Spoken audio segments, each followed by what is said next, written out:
ride till I can't no more. I got the horses in the back, horse stock is attack.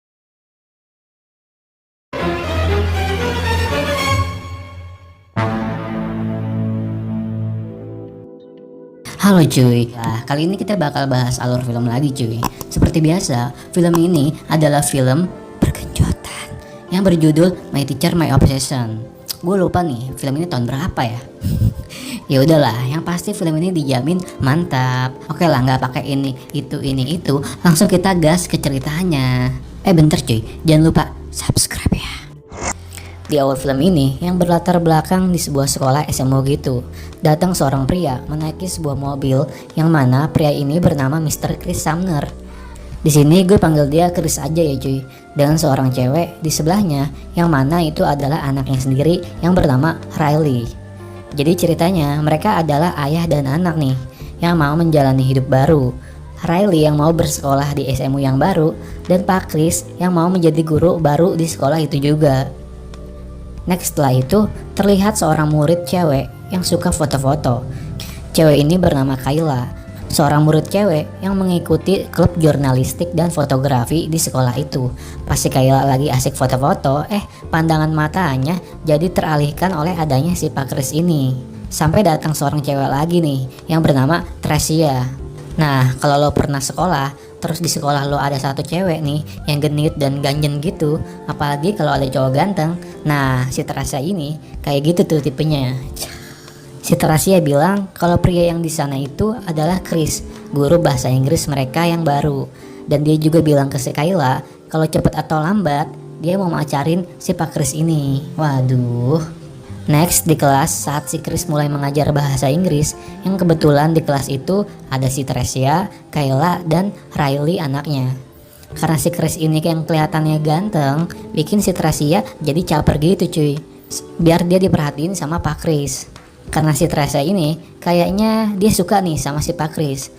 Tentu aja dong kelakuannya si Tracia ini yang genit itu bikin si Riley anaknya jadi bete gitu cuy. Yang ngelihat bokapnya masa digodain sama anak SMA. Gak cuma Tracia, ternyata diem-diem dari tadi si Kayla ternyata merhatiin si bapak Chris juga nih. Sampai bikin dia senyum-senyum sendiri gitu. Pantesan gue masih jomblo ya. Ternyata yang laku sekarang om cuy. Aduh. Next setelah beres pelajaran, Riley dan Kayla gak sengaja bertemu di sebuah ruang komputer. Mereka saling ngobrol dan mengenal satu sama lain. Sampai Riley bercerita kalau guru yang mengajar bahasa Inggris mereka tadi adalah ayahnya si Pak Chris. Karena sebelumnya murid-murid gak ada yang tahu nih kalau Riley anaknya si Pak Chris cuy. Mendengar hal itu si Kayla pun berjanji bakal ngerahasiain hal itu. Selepas pulang sekolah secara diem-diem aja ternyata si Kayla ngambil foto-foto si Pak Chris cuy. Next pulang sekolah di rumahnya Kayla pun bertemu ibunya yang lagi mandi-mandi gitu. Kayla ngeliat kalau di sana ada gaun baru. Dia jadi curiga kalau ibunya mau pergi berkencan cuy. Karena ternyata ibunya si Kayla ini adalah seorang single parent atau jande. Dan ternyata bener, ibunya bilang sendiri kalau dia emang mau berkencan dengan seorang pria dan itu masih dirahasiakan.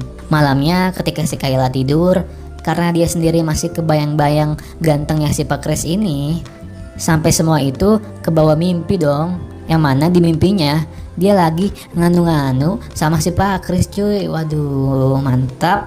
Besoknya si Kayla bermain ke rumah si Riley cuy. Mereka saling bercerita tentang kehidupan mereka masing-masing. Sampai si Kayla ini penasaran nih sama ayahnya si Riley, yaitu Pak Chris. Yang ternyata kalau ayahnya itu adalah seorang duren. Maksudnya duda keren cuy. Mengetahui hal itu si Kayla kelihatannya seneng gitu cuy. Nah pas si Riley lagi ke toilet, karena kebetulan si Pak Chris lagi gak ada di rumahnya, si Kayla malah masuk ke kamarnya si Pak Chris cuy, sambil berfantasi meluk-melukin kasurnya gitu. Waduh. Next di telepon mereka makin akrab, saling ngobrol, dan si Kayla mau ngerencanain bikin pesta ulang tahun si Riley yang ke-18. Sementara di rumah ibunya si Kayla menunggu kedatangan pacarnya main ke rumahnya. Gak lama pintu bel pun berbunyi. Kayla sendiri ngebuka pintunya cuy. Nah pas dibuka set, nah kan ternyata itu adalah Pak Chris dong.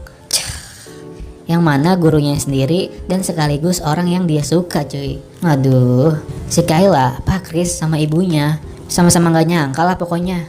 Oke, next, karena Kayla ngerasa cemburu dan gak terima kalau Pak Kris pacaran sama ibunya, si Kayla pun cari cara nih buat ngegangguin ibunya sama si Pak Kris yang lagi mesra-mesraan gitu cuy, dengan cara bikin drama ngebohong.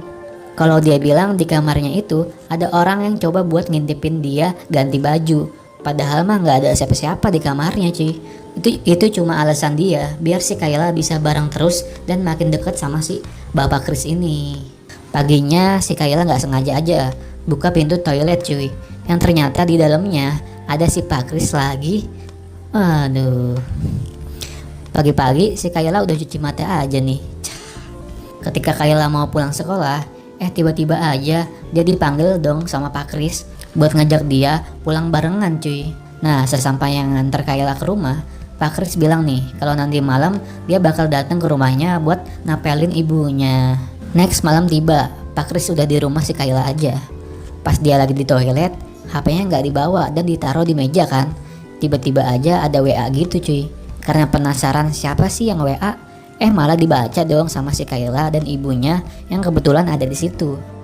Yang ternyata isi chatnya itu nganu-nganu, waduh, yang nama kontaknya mengatasnamakan Tracia. Jelas aja itu bikin ibunya Kayla jadi kecewa dan kesel sama si Pak Kris. Sampai mereka bertengkar gitu cuy, dan menyuruh si Pak Kris ini keluar dari rumah. Nah, pas di saat momen seperti itulah si Kayla berkesempatan nih nyamperin si Pak Kris di dalam mobil buat menenangkan masalah yang barusan terjadi sama ibunya.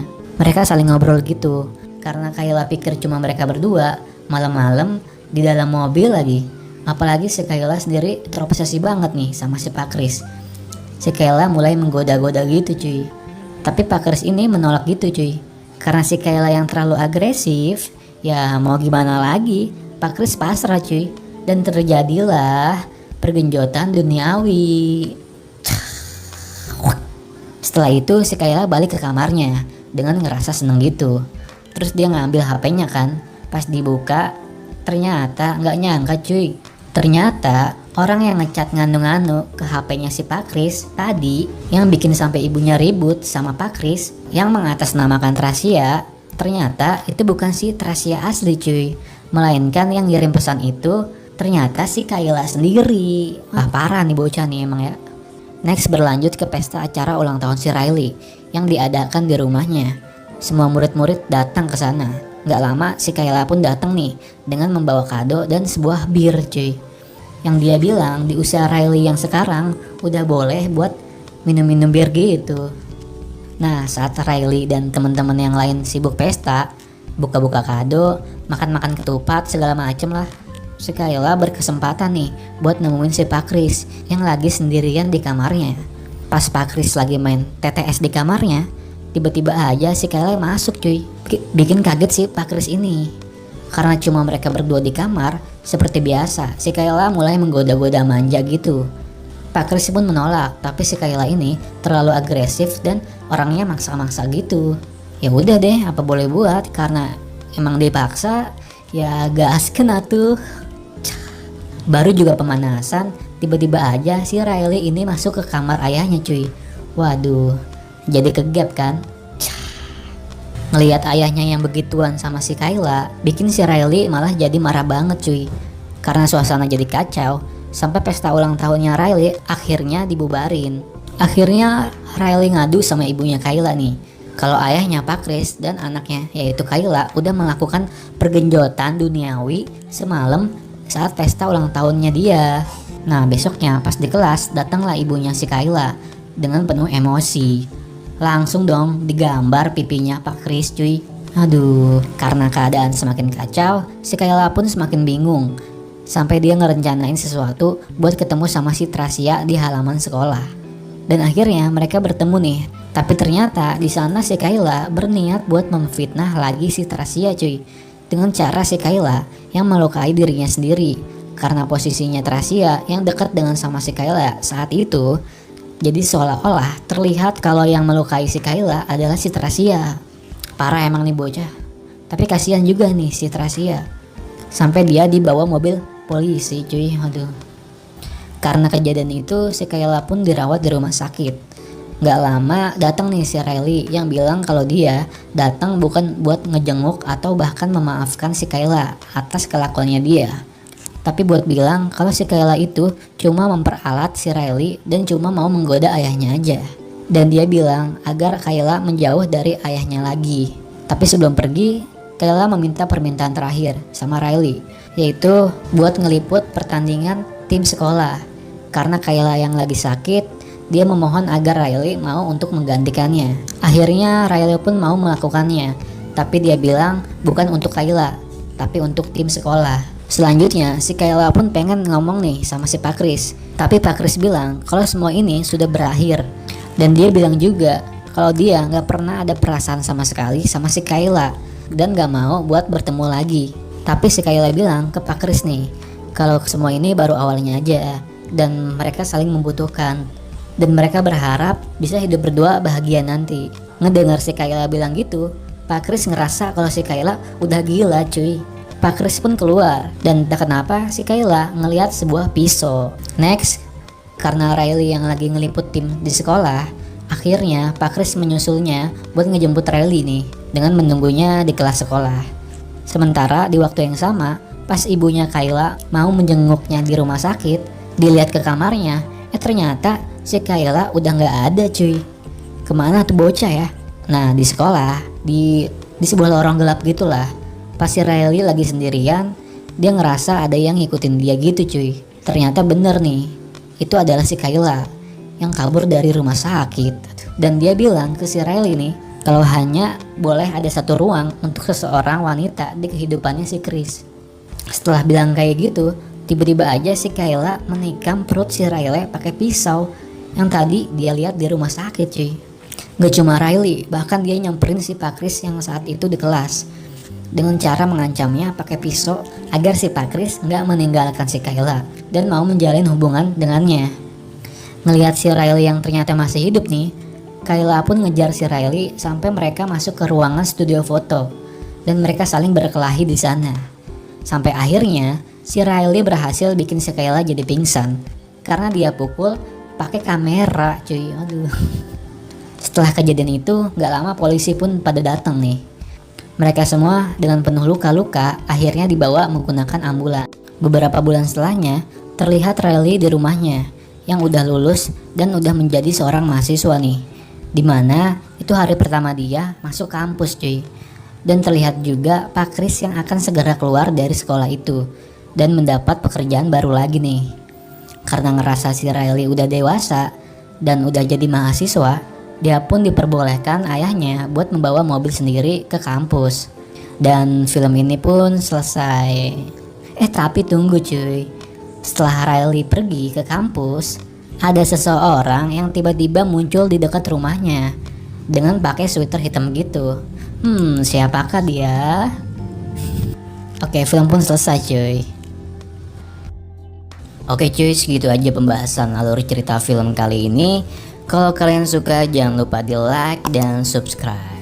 Komen aja cuy kalau next kalian mau gue bahas film apa lagi nih. Makasih juga yang udah nonton sampai habis dan